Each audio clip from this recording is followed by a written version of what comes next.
full,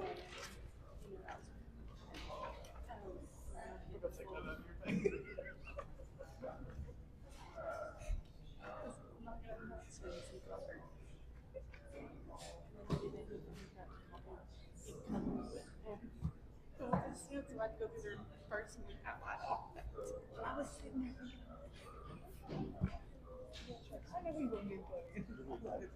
Jackson, do we have anybody sign up other than folks on the agenda?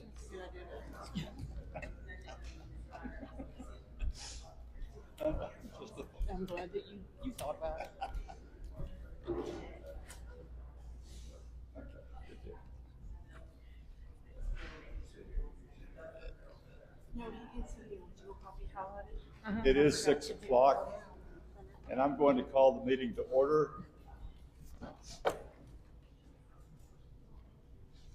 Tonight we have Mr. Caffey, Ms. Lane, Mayor Pro Tem, Mr. Massey, Ms. Massey, and Mr. Moon is not present tonight.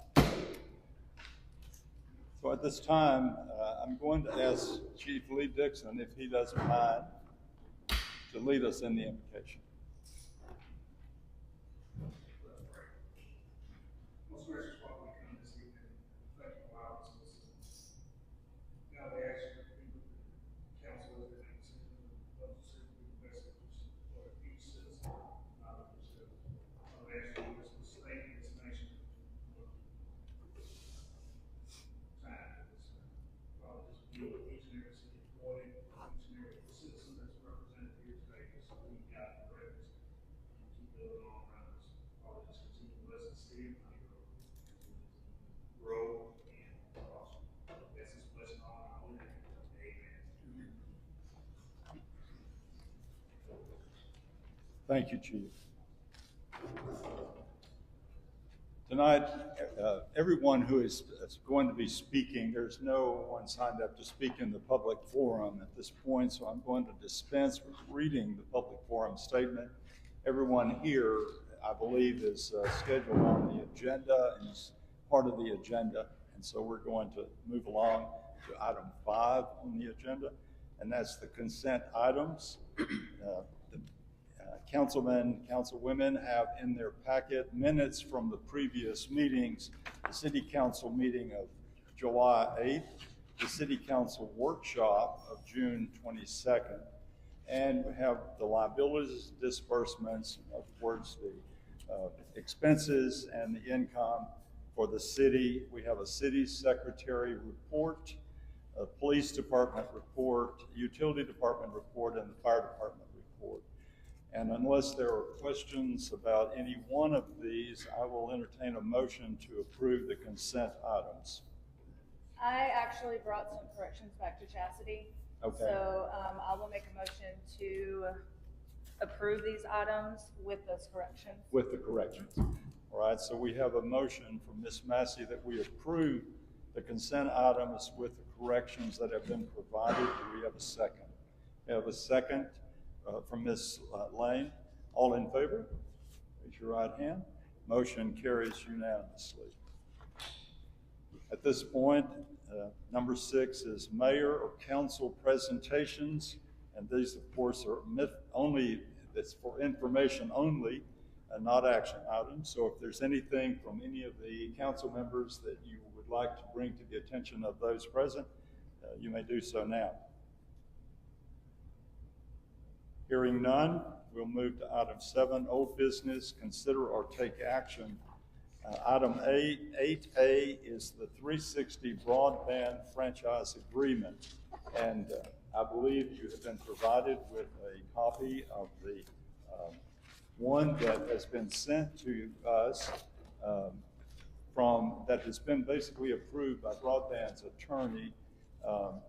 And at this time, I'll entertain any discussion that you have, and if there's anyone from Broadband that would like to speak or at this point answer questions if they arise, we'll do that. Very good. Questions from the council?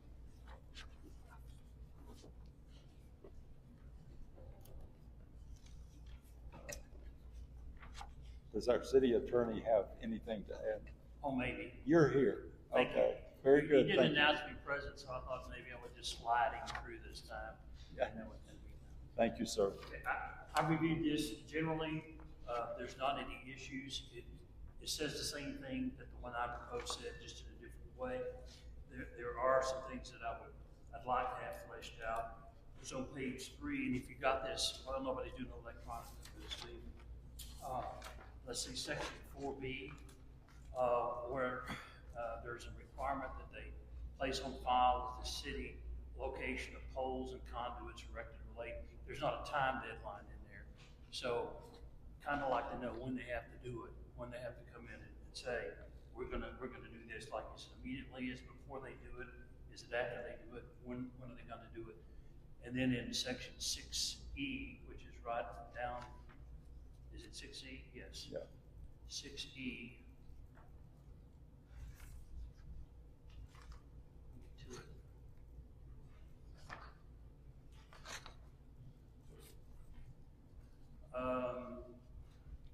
It's going to obtain the necessary permits, licenses, and other forms.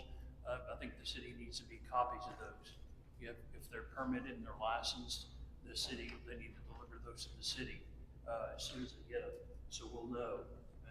And then one of the things that I'm really kind of going to harp on, it says their construction, this is 6I, all construction and maintenance work as provided here shall be in conformity with the plans.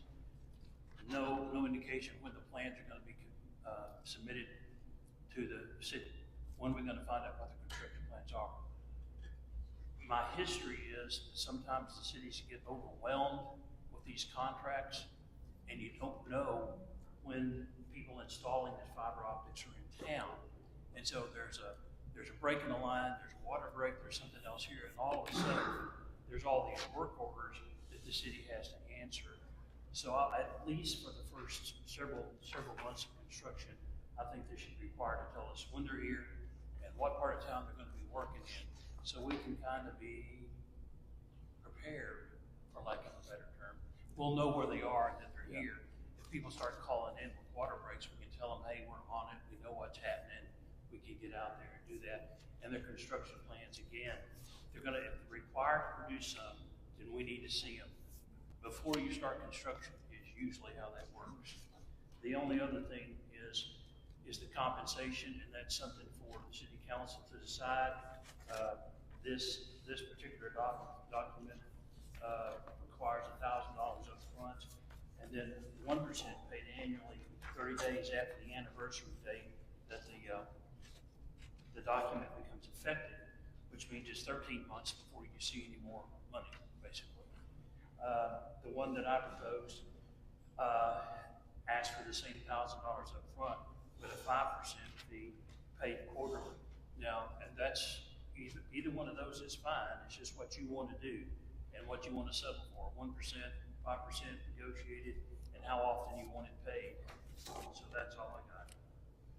There's a provision over there in section 18 where the city can go out and inspect, or in order to know how much money is due, the city can inspect the essential financial records if needed. And I think that's a good thing to have in there. It was in the one I proposed, just wasn't as succinct as this one is. So now you got it. Comments, questions? What is, I'm sorry, Lori. No, go ahead. What standard, as far as compensation, in your experience, is it 1% or is it 5%? It's 2 to 4 is what most do, and some do a sliding scale. Like up front, we want a little bit more while you're getting on board here because the revenue will be less, so we get 2% or 3%. Then after a year or 2 years or 3 years, it settles into something else. So it's whatever you decide to do. But 2% to 4% is what I've seen in the past. Organizational standpoint, for us, the highest that we have on file is 1.5. And where is that? So, it's about 24,000 residents there. Honey Grove is a small community, a couple served today. We're working actively with Hal, and it's in line with where we're proposing. So 5 is the max that the city can ask for. 1.5%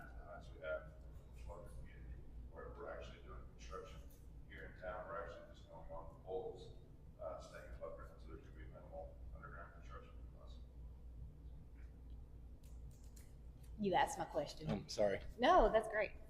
My only other thing would be if we could move to quarterly rather than annually, so that we could start to see some revenue coming in.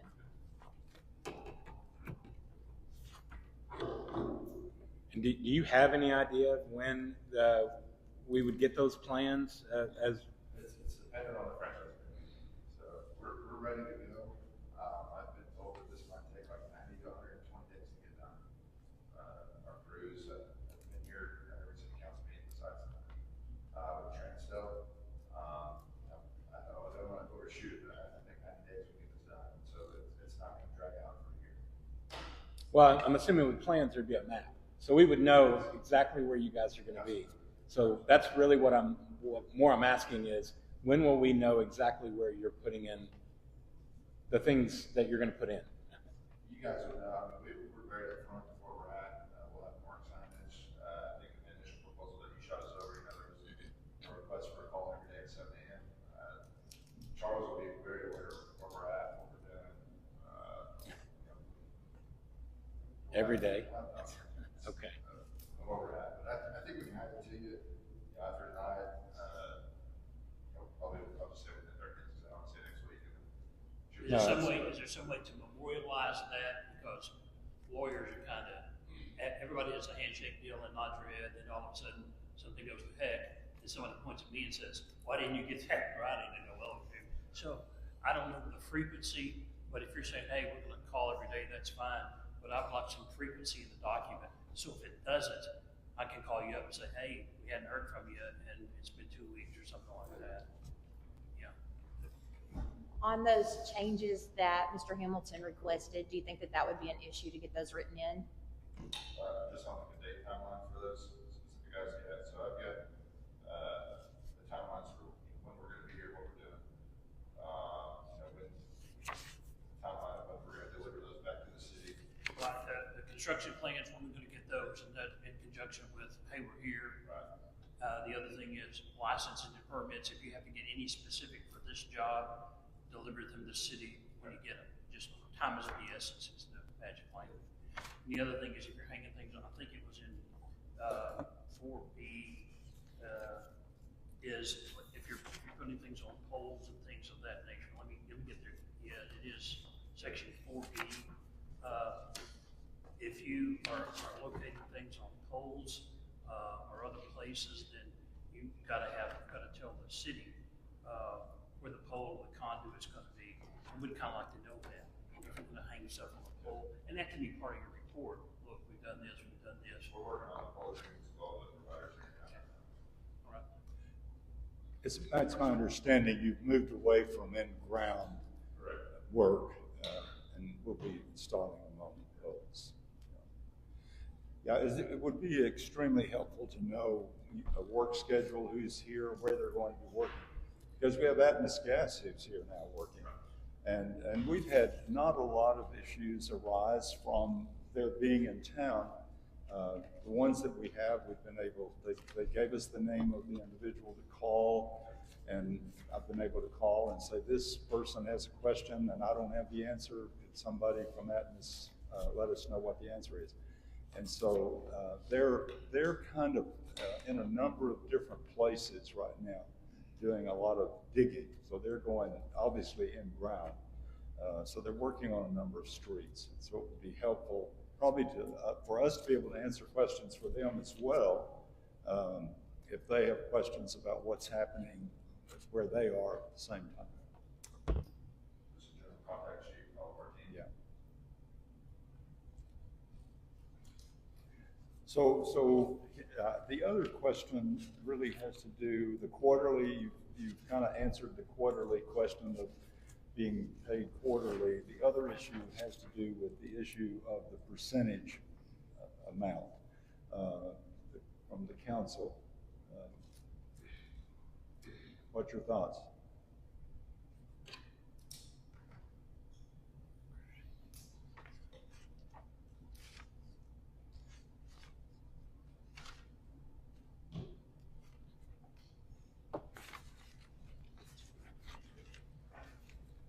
No thoughts? I mean, obviously, we'd like more than 1% if that's standard, but if that's going to kill the whole deal, I'd like to know that too. I mean, We're going to build this, it's just anything above that, we're going to pass on to the residents. So, we're investing $14 million of our own money in this project, 20 years, later, that's outside of Paris.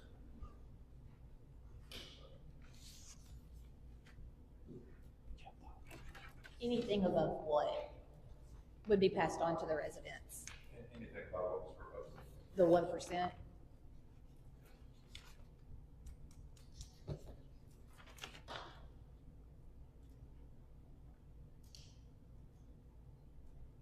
how long does the revenue go for?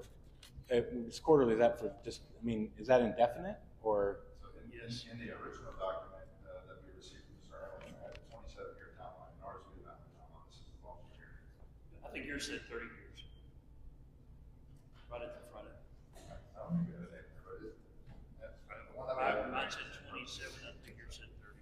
And, you know, that's pretty standard. That length of time is relatively standard. 60, yeah, it says, section 3A,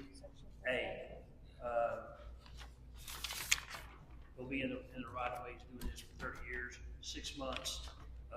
After that, it goes on, either party can give 6 months notice to terminate it after that. And of course, if there's a breach in here someplace, then you get to them before 30 years. But if everything goes on, they have a franchise agreement for 30 years.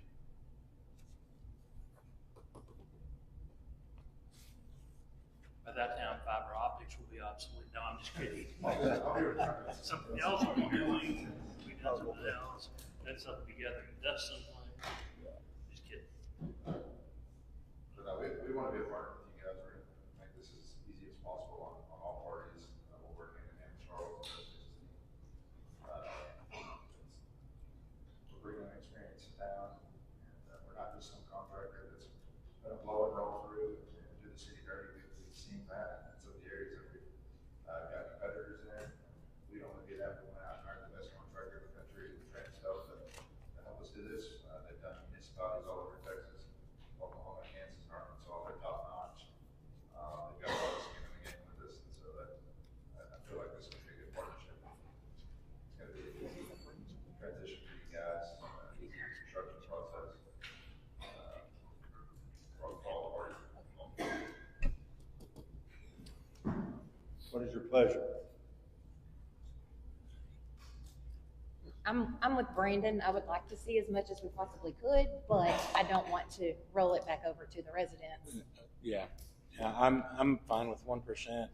If it's going to keep our cost low to our residents, I can say that 360 Broadband has been a really good company. I have them personally. They have great customer service, so that's kind of what's important to me for our citizens. So I would make a motion to accept this contract with quarterly, and then making the contacts with the city and getting our maps within 30 days. Mr. Hamilton, does that work for you? That would be my motion. We have a motion that we go with the suggested contract with the things that Mr. Hamilton has suggested, and that the materials be provided within 30 days and update accordingly according to Mr. Hamilton's comments, and with 1%. We have the motion. Do we have a second? We have a second from Ms. Lane. All those in favor, raise your right hand. Motion carries unanimously. So, okay, thank you. Thanks for your patience. We've had lots of questions and have taken some time. Mr. Hamilton has a question. Yes, sir. Once this is done, will the council authorize the mayor to go ahead and sign it so we don't have another 30 days between now and when it comes back? Can I get a motion to that effect? Go I ahead. motion that we authorize the mayor to go ahead and sign off on it. Okay, there you go. Second? I'll second. We have a motion from Ms. Lane, a second from Mr. Cathy, that the mayor be authorized to do the signing. So, do all those in favor, raise your right hand. Motion carries unanimously. Again, thanks to each of you, and thanks for being here as well.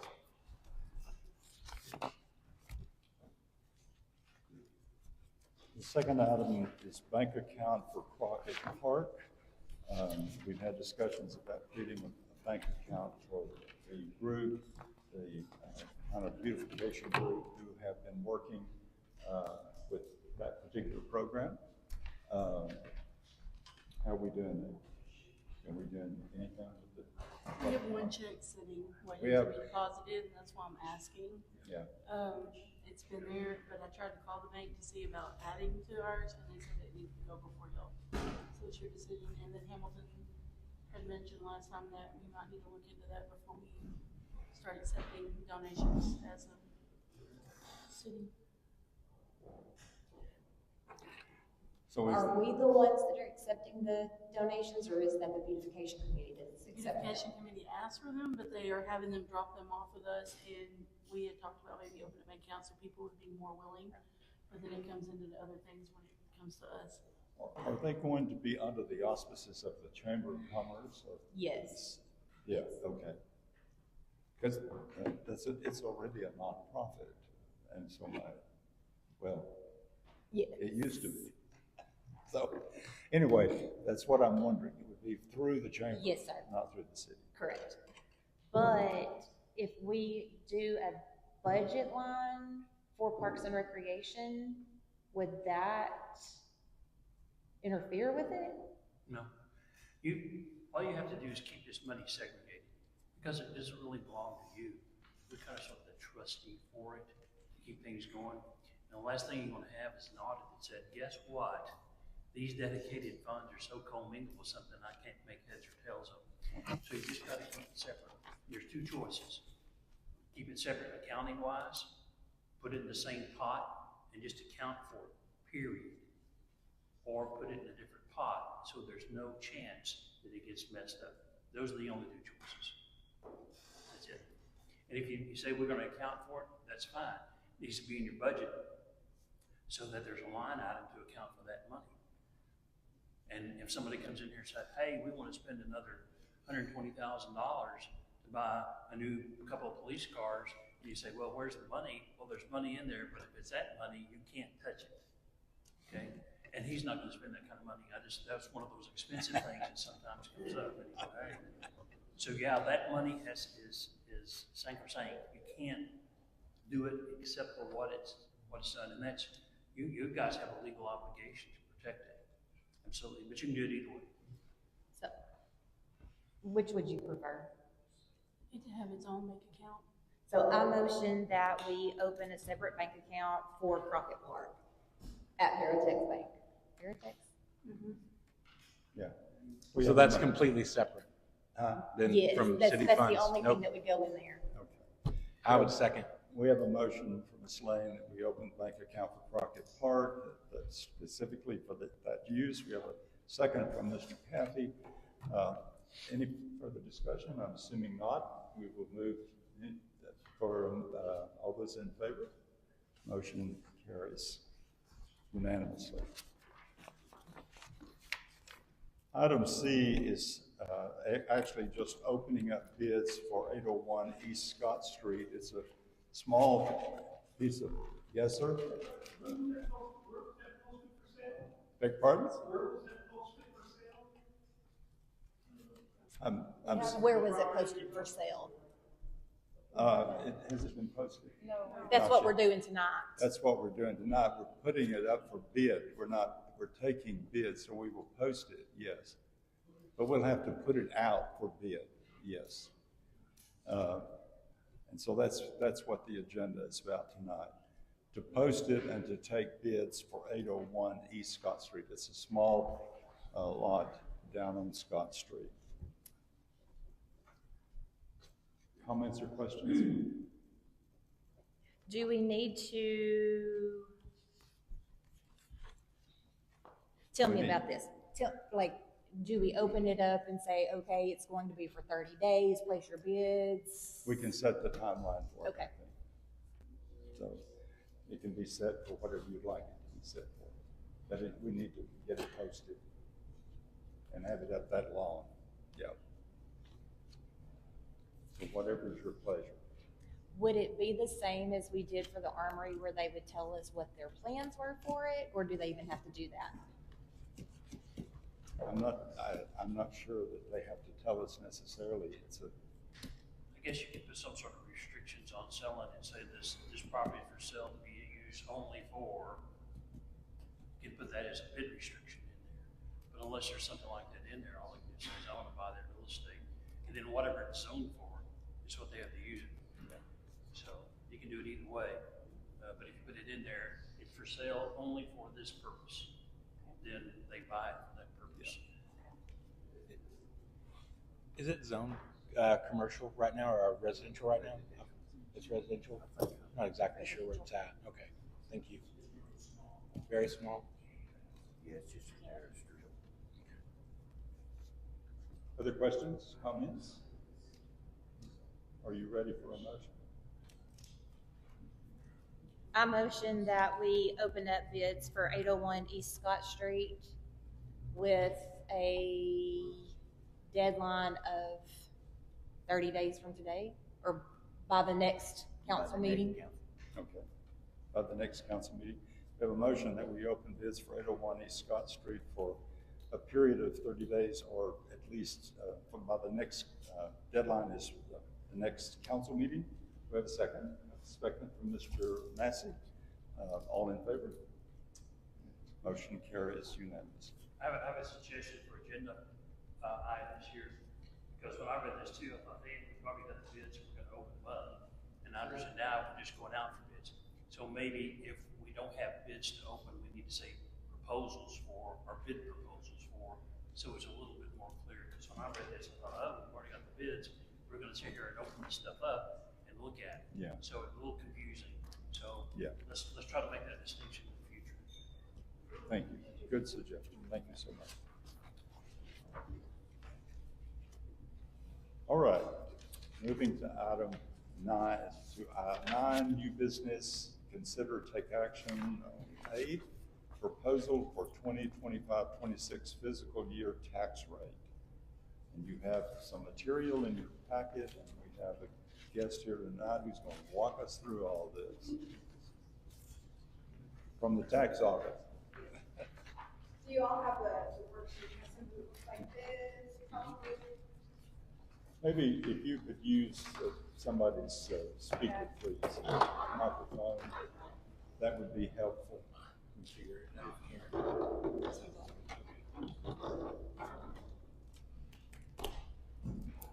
All right, this will be new for me.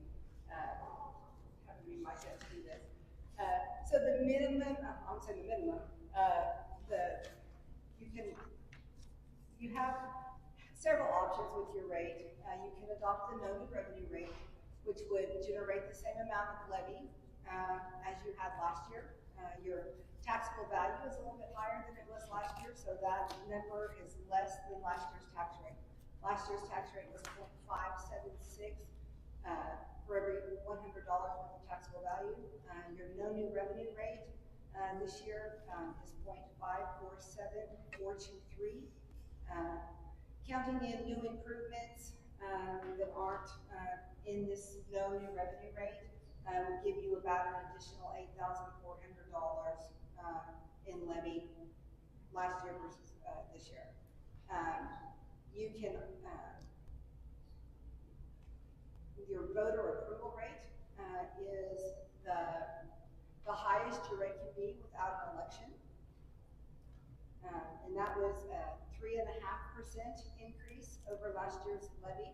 Not a 3.5% increase over last year's rate, but the amount of levy that you collected last year, you can generate 3.5% more than that this year with that voter approval rate. And that voter approval rate is 0.556049. And that's broken down into a couple of different components. The city has some debt, so a portion of that is your interest in sinking portion of the rate. That part is not really subject to your public hearing or not subject to any petition, either roll back or anything. You have to have enough money to, to meet your debt obligation. And on that, really quickly, the debt rate for the 2025 tax year is 0.18994. And then the rest of the rate is attributed to your maintenance and operations, which is your pay the bills money. And if you went to your voter approval rate, it would give you about an additional $20,000 from last year in levy. Is the proposed tax rate, is that just a placeholder? Where it says 0? Yes, it is 0 because that's what you're doing tonight. You have Okay. proposed a rate, so I didn't have anything to Okay. put No, that's- in that line item. So okay. yeah, it looks like it's really, really inflated. So the first one on the list, the 0.576000 is the last year's tax rate. That's last year's tax rate, and if you adopt that rate, it's going to throw you into an election. Your taxpayers can make you, we used to call it the rollback, the rollback rate, because that was the rate that somebody petitioned that you could roll back, you had to roll back to that rate. Now they call it the voter approval rate. So you cannot adopt last year's rate.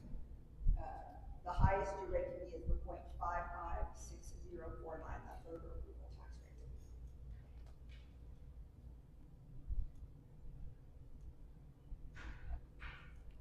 Questions?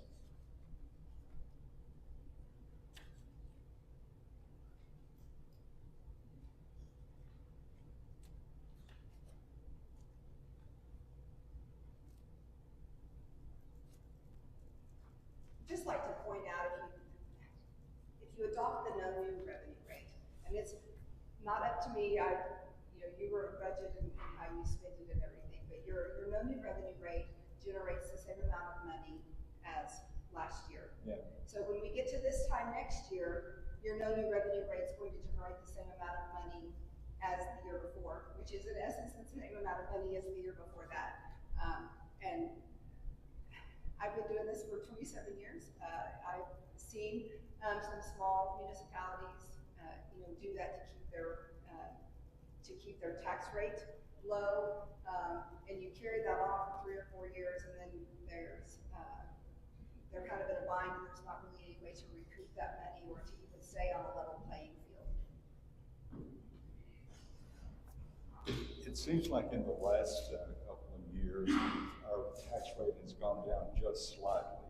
And everybody's has, because, Fannin County's in a period of growth right now.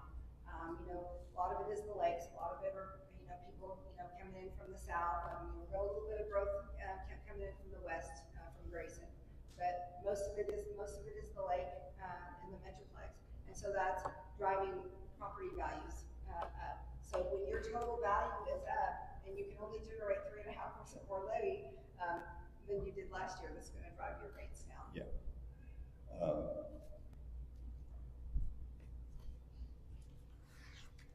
And the voter approval tax rate.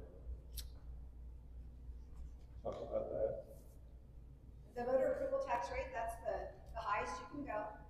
Without going out, correct? Yes, that Yes. is the 3.5% more levy than you have. Yes, okay.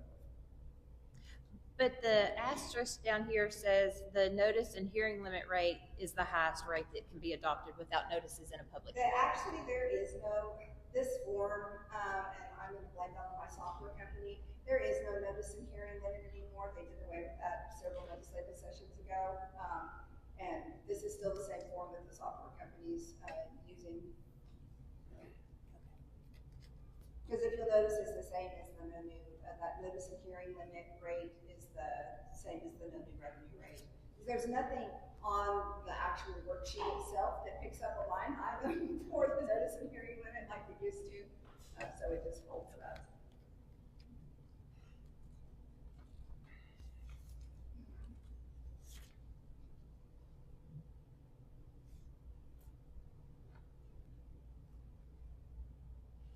Any input? I think we need to go to the voter approval tax rate. You what? I think that we need to do the voter approval tax rate. You think we should do a voter approval tax rate? That's the rate we should go with, yes. And what do you think our chances are? Would help out. Last year, you adopted something that was very slightly less, like a few 10,000s place less than what your voter approval rate was. I think your voter approval rate was 0.576, 872 or something along those lines, and you adopted 0.576. So last year you adopted essentially your voter approval rate. Yeah.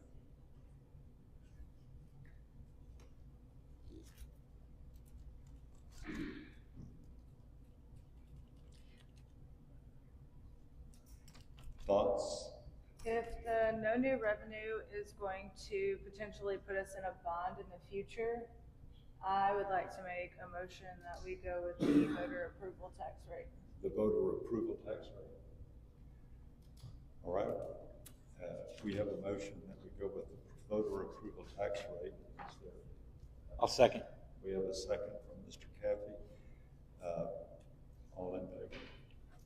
Motion carries. Thank you so much. Thank you. Y'all, thank you for letting me know. Thanks for your help. Y'all ever need anything, just holler at me.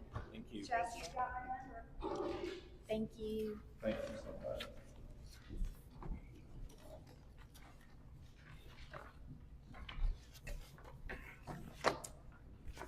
Item B, under new business, is taking bids to demo the Markham building. And I think that we have one that has been, well, I have two that's been provided to you.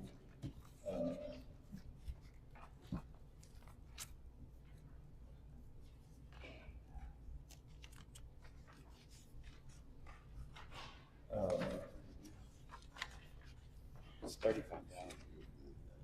The first one that we have is from Mr. Caraway, Dale Caraway, Dragline Services. And in his explanation, this is kind of hard to read, but it would basically be taking down, utilizing a crane to take down the building. Comments? We're having a hard time reading. I'm Can you having read a that hard out time to reading us? this too. No, I do not have I wrote the original one. Okay. All right. Demolition of Markham building will be completed with a crane and a 5,000-pound wrecking ball. We will be removing all exterior walls and flooring. Left of the north side interior wall will be Is that left or 6 feet? I can't read. It's hard to tell. 6 feet. I think it's 6 feet. Yeah. 6 feet. From the top, that's the top. That is really a top antique store of the next building of the north side. It will be, no, he says it will be flush with the ceiling of that neighboring building. All debris will be moved. And his bid is $35,000 upon completion. That's one. And Mr. Stroud is going to provide. And Galen Hammett, and he called me today. He said if y'all want to hear what his ideas are, that I can call him on speakerphone, y'all can listen to him right now. Or we can do that at a later date, but he was gonna get us a bid. Who is this? Galen Hammett? Okay. Hammett. You want to call him? Yes. And also, the third guy that came was James, and he's, said that he's getting his together and he'll be able to bring it or get it to us this coming week. He's got some more things he wants to look at before he gives us. And then the last was Neighbors, and he hasn't sent me one yet, and he said that was it, so. Is Galen just preferring us to just hear it, or I mean, will he send it by the next time, or? Yes, he's gonna send it to you, but he said if y'all wanted to hear what he had to say and kind of go over what his ideas are, he'd be willing to do that over the phone. I would like to hear his side just to see what his ideas are, just because this is $90,000 less than the one we were given at This workshop. one, yeah. It's 90,000 less. Well, I'm not real interested in having a wrecking ball downtown on anything. So. Our plan is to hear the bids, and we'll hear those that we don't have. And we have a called meeting. We have a meeting on the 21st, and I'm going to call a meeting where we will, at that time, talk about both the renovation and the demolition of the building, whichever you all decide to go with. So we still have an opportunity to hear the other presenters as well. Also, Galen wanted me to let y'all know that he is concerned about the brick. He wants to bring in sand, lay that on the brick, and then put metal on top of that, so if anything falls, that protects the brick. He's also concerned about the building next door. So he's really taking time with going over every bit of this. And he said he can take a call right now if y'all want to. That's up to y'all. He can? Mm-hmm. Okay. I'm fine with that. I just want to make sure we can hear it. So if that's what the council would prefer, that's fine with me.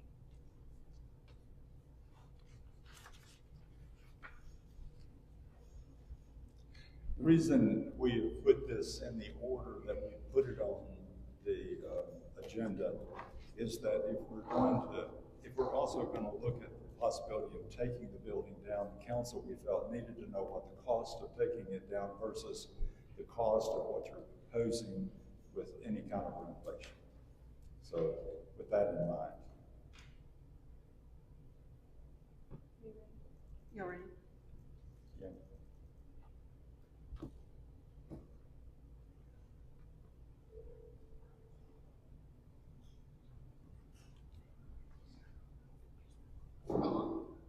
Mr. Hammond, this is Chastity. I've got you on speakerphone. Y'all able to hear me? Okay. Yeah.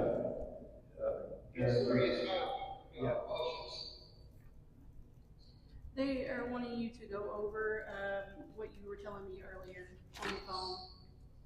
So how we looked at the project, I think we overlooked it, and what needs to happen, because it's right up against the front of the building, you want to save the building, its joints right beside you, place to it, okay? So what might happen is we have to saw that building down one side, where it's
you have a bid prepared?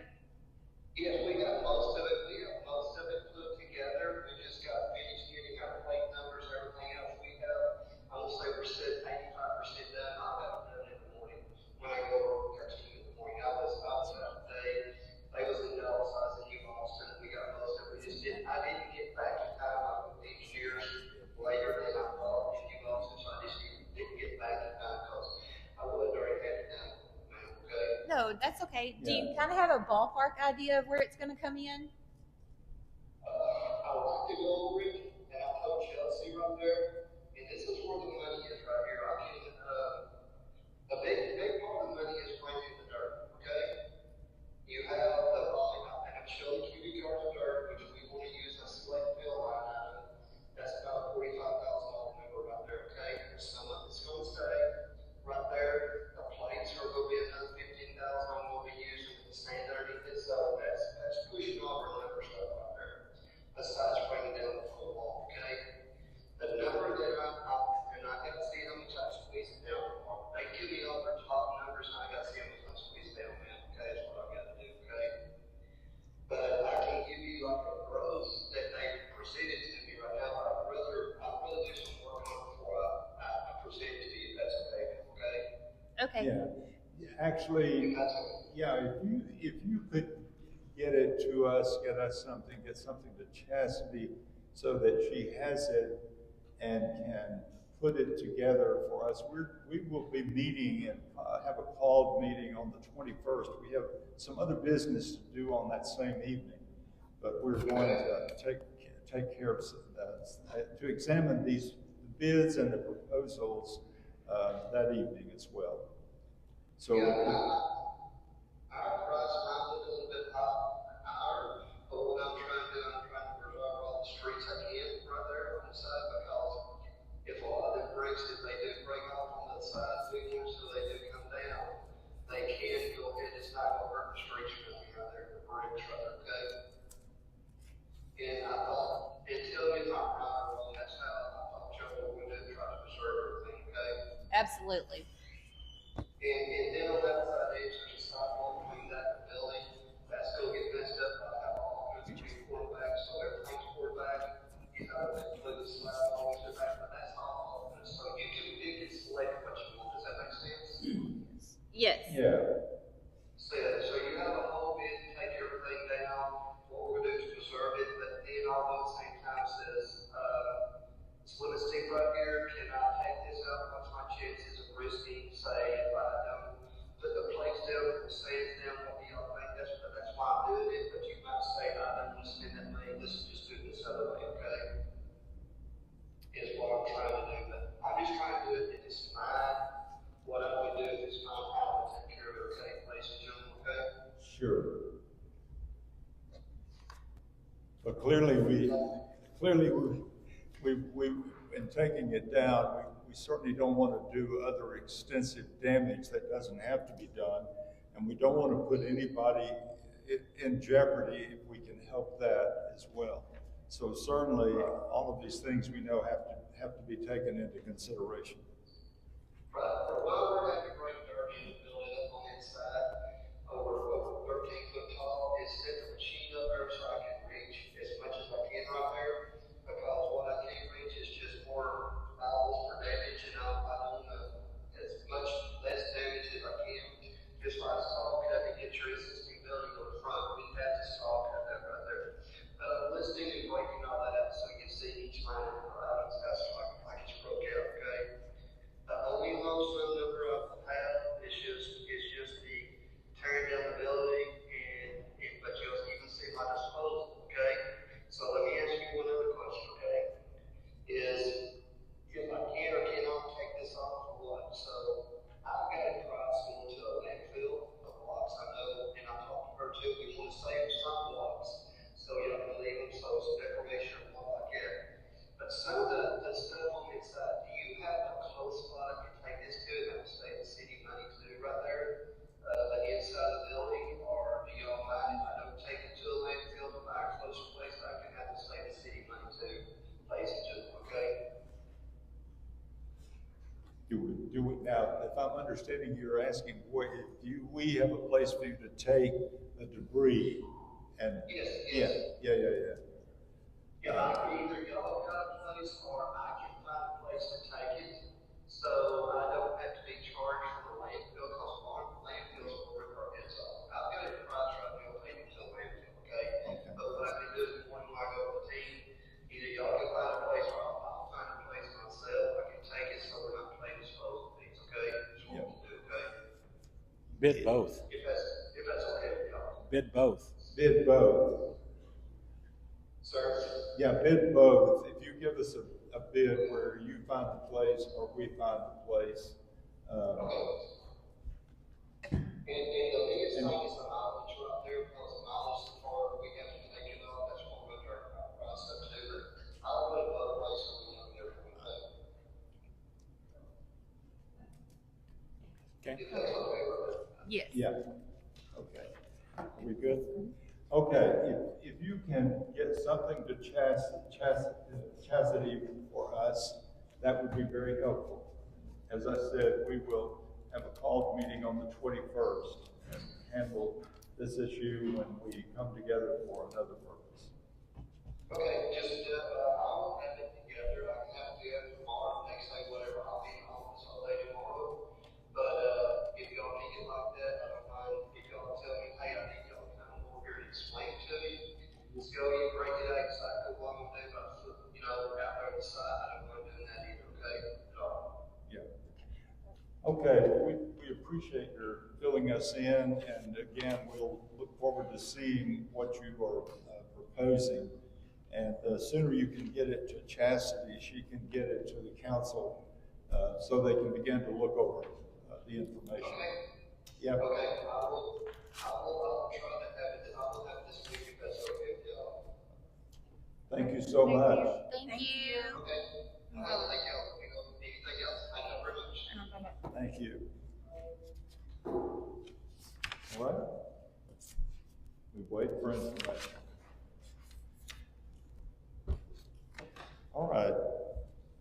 Now, let's talk about item C, the market building proposal from Jeff Samba and Lisa DeBoer. Both, okay, good deal. You all want to come forward and kind of talk to us about what your proposal is. The council has the packet that you all provided.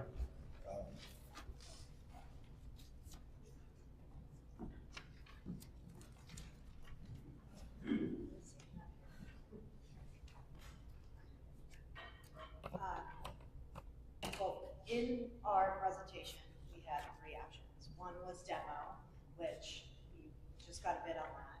And it sounds like it's a pretty good deal. Why don't you pick up a mic, please?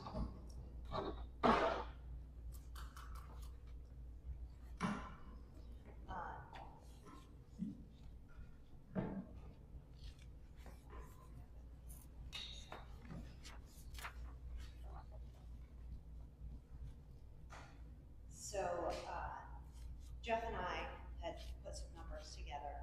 It sounds like Jeff had put some numbers together a year ago, for the same issue. Our demo numbers were a little bit more, than you just got a bid for. So you can evaluate those. We also assumed that if that building went down, then Equally Saw it would come all the way down. Possibly. So, Jeff gave a price for that, and I believe in your packet that I also included the detailed line by line, the bids that Jeff put together. Okay, so those should be in there. And then, so the total would be, we have right now is 162, and that is quite a bit more, obviously, than you just got it. So y'all will have to evaluate that. And then I assume that the owner of Equally Saw would have to be reimbursed for the, I'm not sure how that works, the market value and the appraised value of his building. So we put those numbers in there too. The next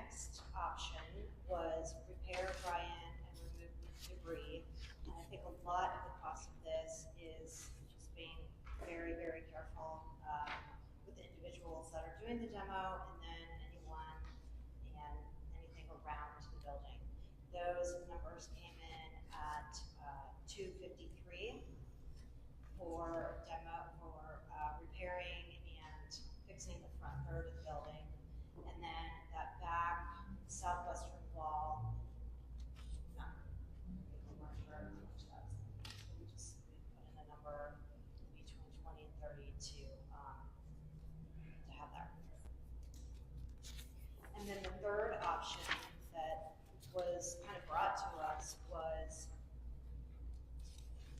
to repair, dry it in, and then instead of the city refurbishing the building and turning it into something, it would be deeded, Jeff would do the labor for less, and the building would be deeded to us, and then we would turn it into something amazing.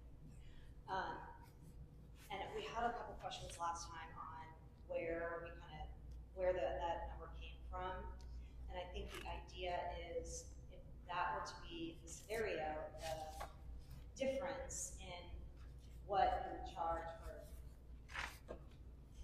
fixing it up and then the city keep it versus deeding it to us is we would take the loss on our side, and that would almost be like our payment for the work. Does that make sense? No. How is it a loss to y'all or if y'all are getting prime real estate? Because he would just be paying, he wouldn't, this is his job, and he wouldn't be making any money, he would just be paying his But you're tax. getting prime real estate. Yeah, that would be the incentive. That would be the incentive to do it in the first place. Otherwise, but yeah. So I do have a question here. Y'all are on option 3. You're proposing this $30,000 for eagerly sought. I don't understand that. That I think is just weird. If we were to, because it sounds like his roof and that middle wall is damaged, and no matter what, that will have to be repaired. So. But that was already damaged prior to, that doesn't have anything to do with the Markham building, I don't believe. It may not. You brought up the point during the brainstorming session that we had, what about Brian's building? And it's a good point because let's say you take down the building right now, you're going to move the exact same problem you have over to Brian's building, and you're going to have to deal with that building at that time, or somebody is. Maybe tell Brian it's your problem. After I talked to you all, asked Brian about it, he said, no, that's not my problem. That's the city's problem. That's my position on it. I said, well, in that case, let's cover the whole thing and make sure that we are drying in the entire space. So that's where I came up with that.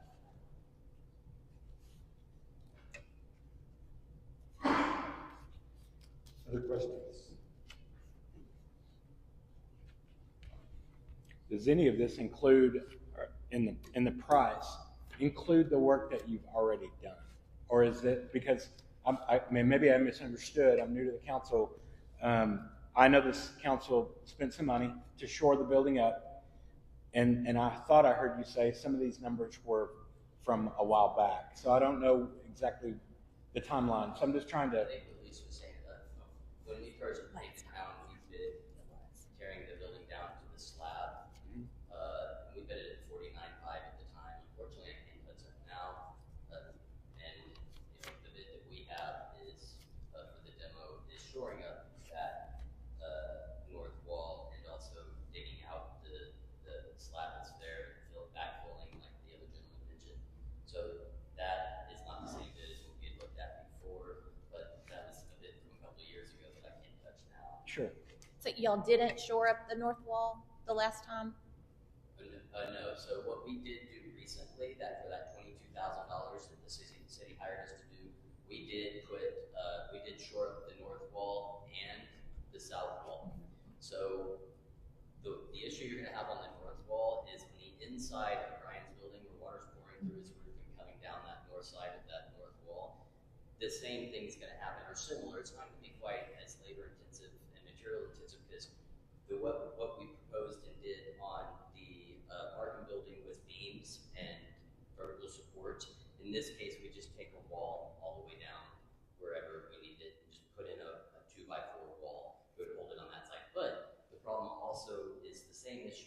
other side, and shoring up that wall is not gonna solve all the truss damage that's on the north side of his wall, which would essentially need another wall right there. That would make the roof stable enough to rip off the old roof and put the new roof back on.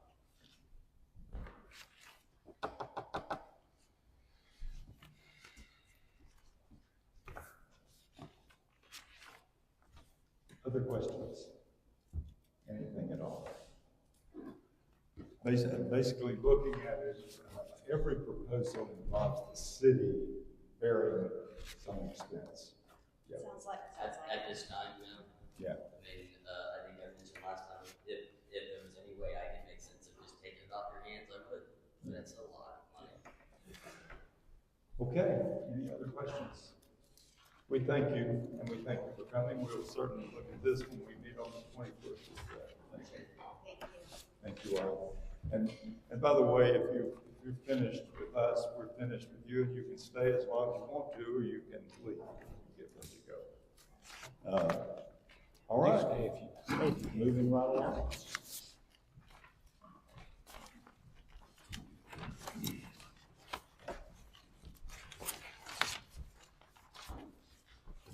Right-of-way ordinance D.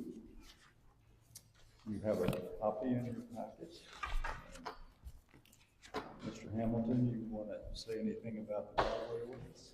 Well, this has been on and off for a while. It's probably necessary as we expand ourselves as a city to have some way to enforce our right-of-ways, and if people are encroaching and misusing them, then we can do this. And going back to the 360 contract, they agree in their contract to obey local, state, and federal laws. And so this would be one that most people who have franchise agreements are allowing folks into the right of way have some method to manage that.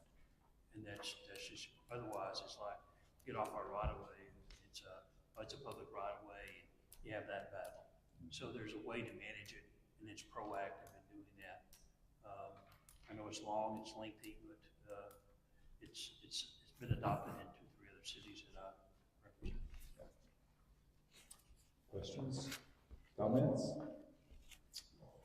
If not, I'll entertain a motion to approve the right-of-way ordinance.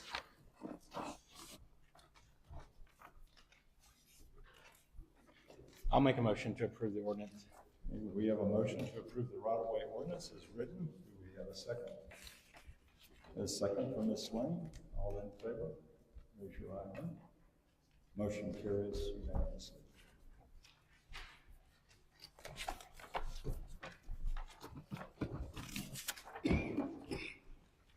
The next item is adopting a certificate of occupancy and permits for rental properties, item E. You have some information in your packet that we've discussed. I hope you've had a chance to look at it and to make any corrections in it that you would like to make, and additions.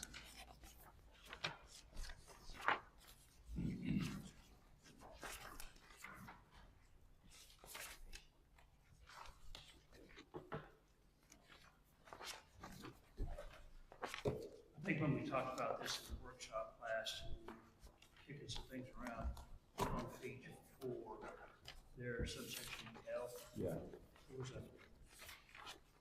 one of the administrative burdens was having some people come in all during the year to register their rental properties, and the staff having to keep up with that. Yeah. Somebody registered in December, somebody else registered in February, somebody else registered in March, and so that added that language down there in F that said on the initial registration, the staff can prorate that to make everything due in November, on November the 30th. That way, the staff knows every November the 30th, these are all due. So if someone comes in July and says, hey, I've got a new rent property here and I need to register, you say, okay, you can register up through November, prorate that fee, and then you got to come back and do it again because they're annual registrations. And that just eases the administrative burden trying to keep track of all these things. Somebody should come in November, that's when they're gonna do it. And I just chose that date arbitrarily because we're through with the budget by then. Christmas is not here. It seems like Thanksgiving, people ought to be thankful for something. And that's like, I don't have to track all this down. If I'm understanding this correctly, it's kind of an incentive for the existing ones to go ahead and do it now before, so they don't have to pay the full 50. Right, that's in there too. If you get registered early, there's a prize break for doing that. And this is just so the city can keep track of who's there, and then it gives us some enforcement authority on people who are not keeping the rent properties up to code. And if you don't have this and that certificate of occupancy, then you might get a visit from the city.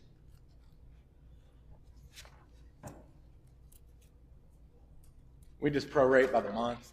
We're not going to get crazy about how many days are left until it's due or whatever. No, you can do that and leave that up to, the easiest math is the best math for me. Right. Not only, okay, let's do it daily. No, just by the month. If you come in the middle of the month or the end of the month, what did that month? How much is it every month? Take that off. Here's what you, because this is not a moneymaker. This is just to pay for her time. Right. Shuffling the paper. I motion that we accept the ordinance to adopt a certificate of occupancy and permits for rental properties as presented. We have a motion from Ms. Lane that we adopt and that we approve this certificate of occupancy and permits for rental properties as stated. Do we have a second? We have a second from Ms. Massey. All in favor, raise your right hand. Motion carries unanimously.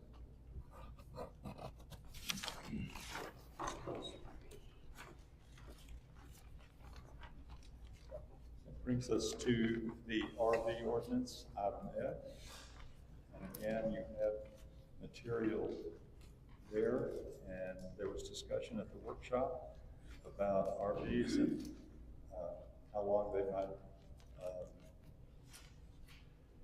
visitors who come to town, how long they might stay in the driveway and that sort of thing, and those have been left in this copy vacant open for us to fill in on page 3. Page 3, and there's additional, I hope you got the updated thing. Look at section 3, still on page 3. There should be a second paragraph that's unnumbered where it's talking about permits issued here. Yeah. And this was a suggestion at the workshop that you can only accumulate so many days over a 12-month period. And so if somebody comes in and gets 1 or 2 permits for it, they come back. If that third permit is over 21 days in the 12-month period, you say, no, you can't get it. The most we can do is 21 days. That gives everybody time to visit their mother-in-law, to park wherever they're going to park, to come have the kids here. That's 21 days. That's 3 weeks a year. Somebody can get a permit to park here. And that was a suggestion at the workshop, some kind of limit on how many days can you actually do it. So the other thing is there's 2 blanks there in section A and section B for how many days the permit's good for.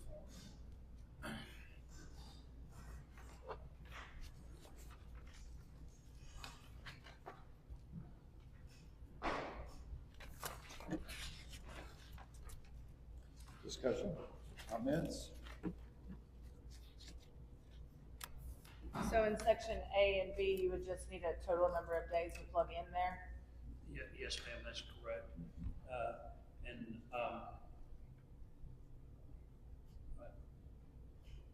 And then there's a renewal time down there.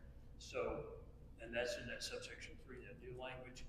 They can get a renewal permit not to exceed so many days, but overall, you can't do more than 3 weeks in any 12-month period. So it can be for a week. You can say you can get a permit for a week. You can get the first permit for 14 days. You can get another permit, but that second one, if it's within a 12-month period, it can only be for 7 days. 14 days seems like a good thing.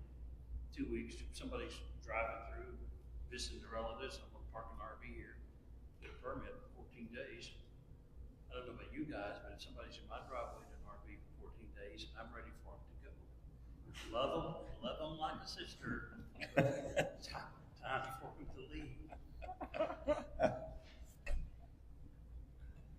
So what's your pleasure?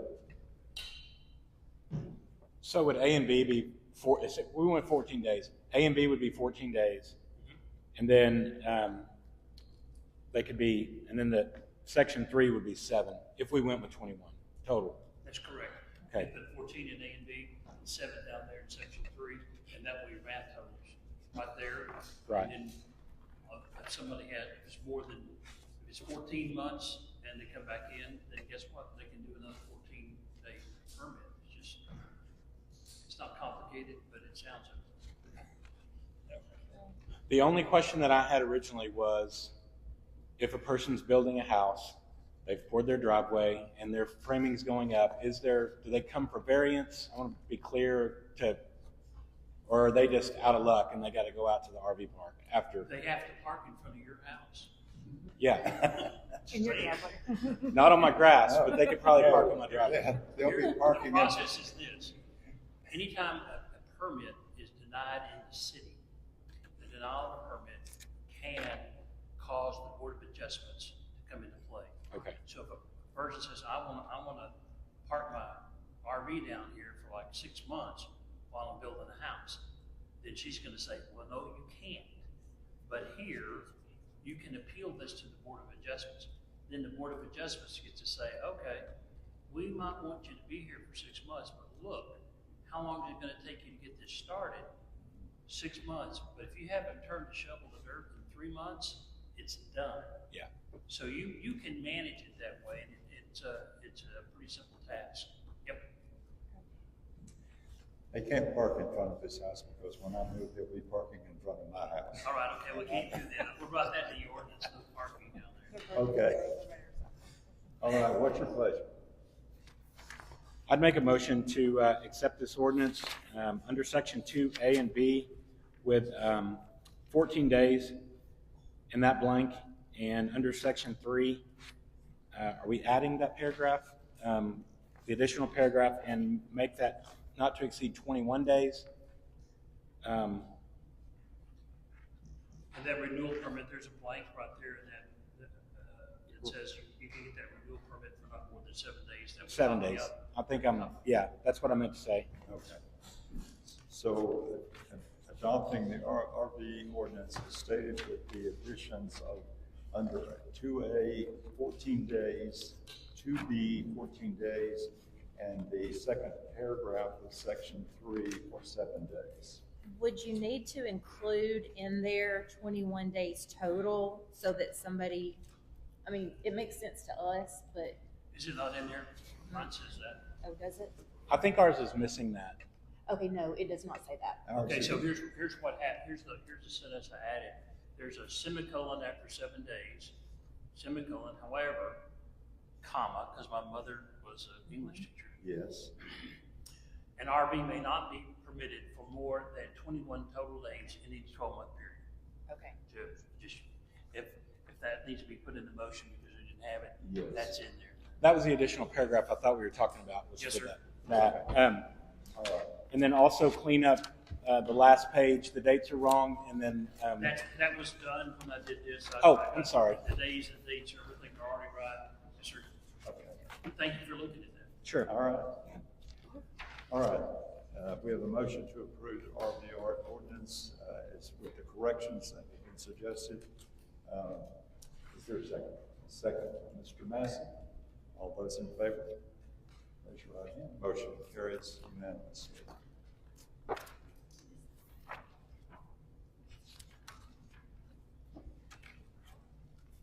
The next item is G, and this has to do with kind of rearranging and changing the structure of City Hall offices and the reporting structure there.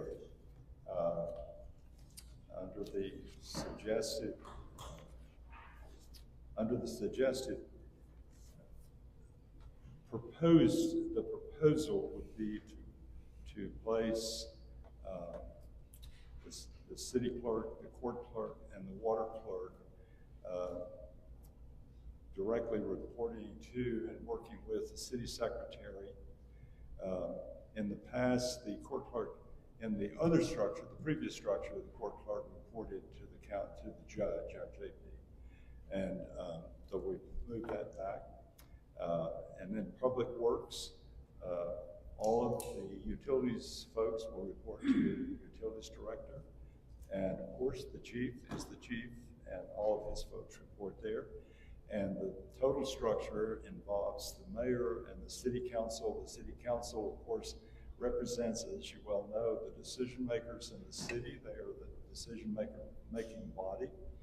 The mayor primarily has the duty of trying to run meetings and go in and sign payroll checks and other checks. So basically, the structure creates a little cleaner. The way we've kind of been operating, and this has been true for a long, long time, from the time I realized today going through the minutes. I went through the minutes today from 2012 up through 2017. I was looking for something, and I wanted to find it. And so I learned a lot of stuff by going through that. One thing I learned is that I came on the council in January of 2012. It seems like a long, long time ago. But when I came on council, the office arrangement was such that the city secretary really did not directly supervise the other folks that were in that office. The city clerk, water clerk operated kind of in a silo, the court clerk operated in a silo, and the city secretary didn't really feel that she could call on them to do certain things and help do certain things. And so this way we have a structure whereby the city secretary is the person to whom folks from the office structure go, those that are in the offices go, and working on if they're taking vacation, they're taking their, all of these folks work through that person. And so it really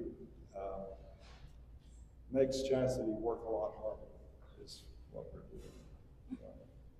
And so that's essentially what we tried to do, is to create a little more structure and to make it a little more formal and to make it clearer how people operate who are at City Hall. That's the main thing, is that's what we'd like to do. So are there questions or comments that you want to make, any additions or suggestions you want to make? Has anybody talked to Judge Carl about changing, and does he care? Do I? Judge Carl, has anybody talked to Kenny? Yeah, I talked with him. And he doesn't care? I told him that we were going to make some changes. Yeah. Because it's only within the last year that we reported to him anyway. Yeah. So, but, judges are... All right. Do I have a motion or do I have a discussion? I would like to make a motion to change the office structure at City Hall to the current chart that you were reading. We have a motion from Ms. Massey that we change to the structure that we proposed. Do we have a second? I'll second. Second from Mr. Cappy. All in favor? Motion carries unanimously. Item H is removing Sarah Young as the water clerk and changing her position to court clerk. Is there discussion on this item? She going to help with the water clerk person that we get? At this point, what's happening is that there are new individuals that we've hired are also being cross-trained. And so one, of course, will be more responsible as the water clerk. Sarah's done an outstanding job in that office. It's a little scary to have her after all these years. She actually, by the way, is the senior staff member at City Hall. She's been there the longest. And she's done a fabulous job with this. But Sarah has indicated that when she needs to and when she needs the help there, she will go over and help take care of the water clerking job.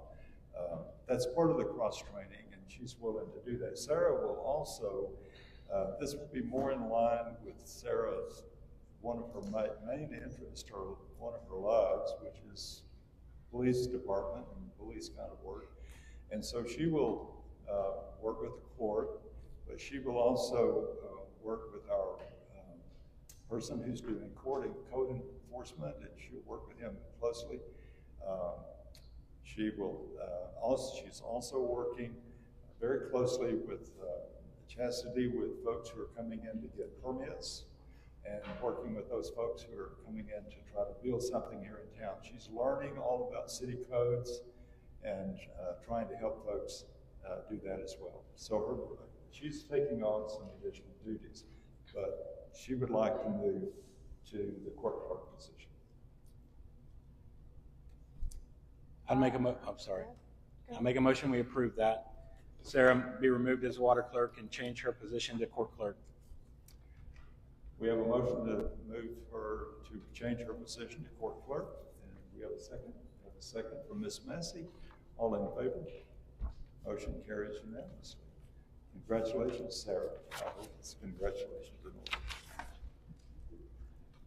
The next item is I, and that's removing the SAGE program, which is how we handle our finances at the city. It's our bookkeeping process, which we were told by a number of folks that it's a little more complicated than the one that we're proposing, which is QuickBooks, and that change be made effective going into our new budget, which will be October 1st, and that it should be a very smooth transition that will help us to do that and to get it set up. And so we've gotten recommendations from our auditors who say that QuickBooks is a much better system and much user-friendly, and that's what we're recommending.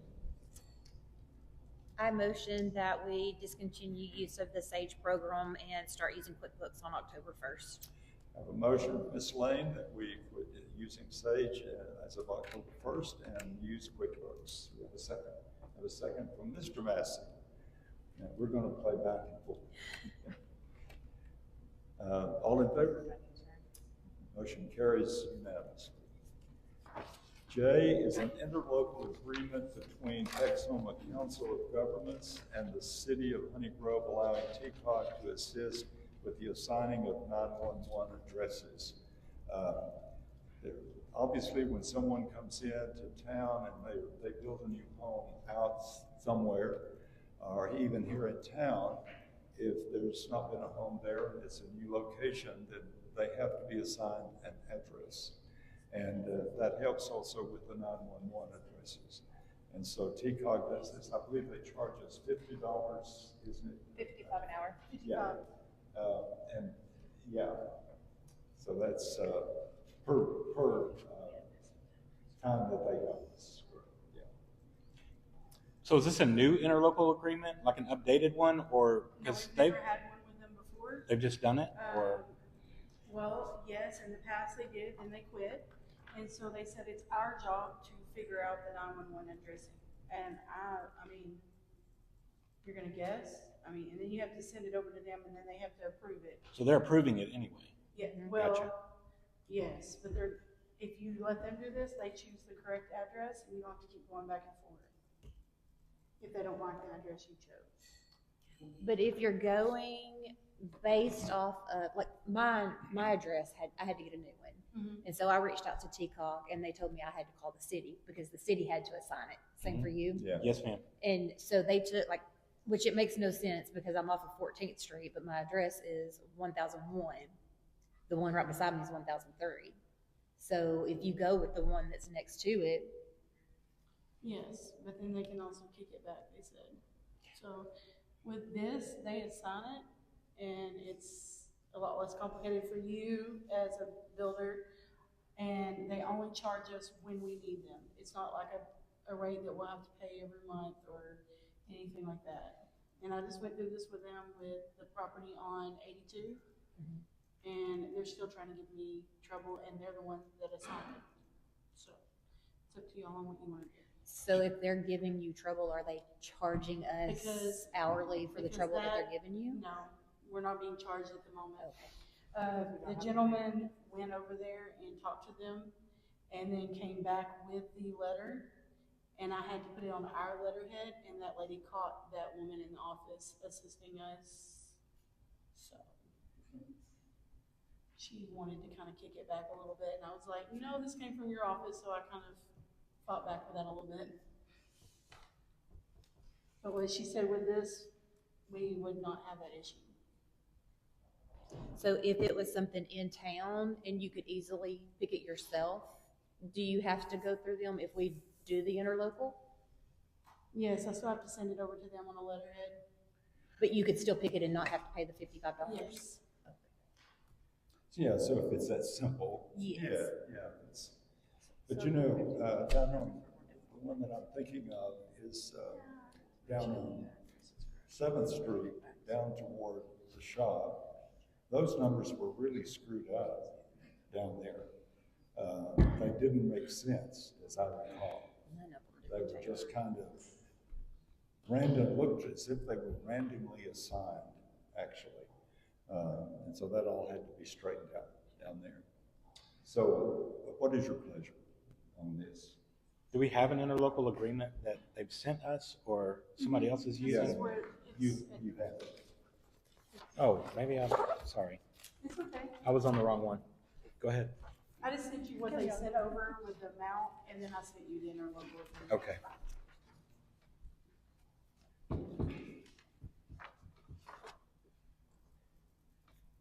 I would motion to accept the interlocal agreement between TCOG and the City of Honey Grove for 911 addressing. Okay, and with the understanding that Chastity, if it's a simple one, could probably do it. Yes.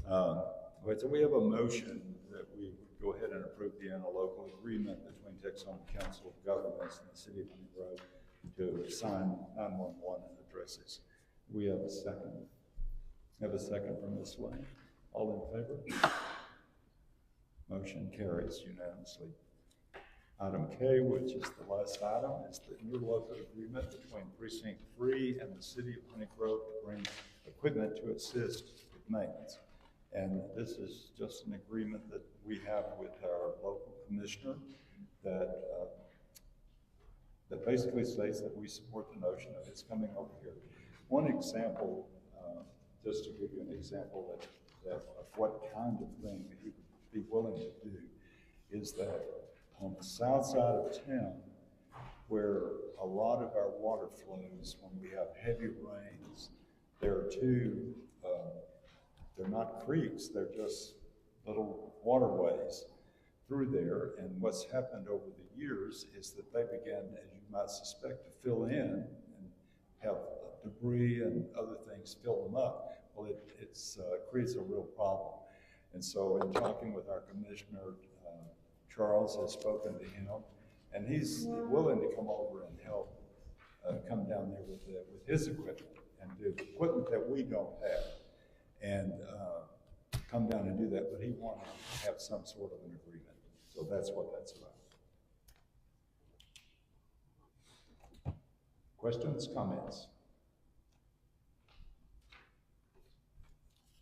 I'd make a motion that we accept the interlocal agreement between the City of Honey Grove and Fannin County Precinct 3 to assist with road maintenance issues and other precinct stuff. Actually, the agreement's with Fannin County. I'm sorry, Fannin County, you're right. The agenda Yes. says 3, but I'm looking at it, the county judge signed it. So. It's with Fannin County, yeah.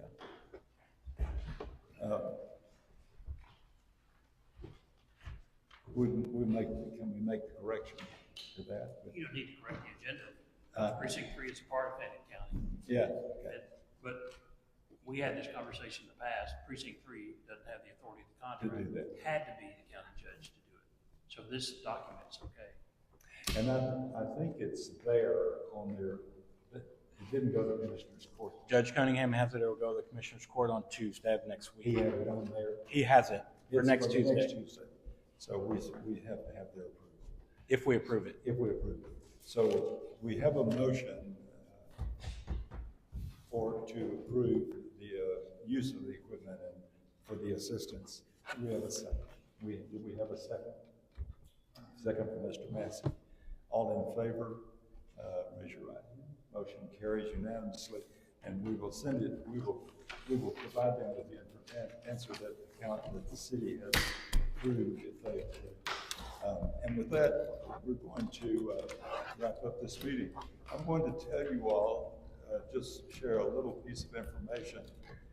Today happens to be mine and my wife's anniversary. and it is our 60th anniversary. And so, Happy anniversary. Well, where is she? well, she's at home. Where she's, You're gonna be. Happy anniversary. Thank you for spending it with us. Yeah. Okay. 60 years. Meeting is adjourned. That's what you said. 7:30. I don't keep you holding. Oh, you bet, sir. You bet. You do a good job. Thank you. Look forward to Thanks for working with you. coming. Yeah, of course. Thank you.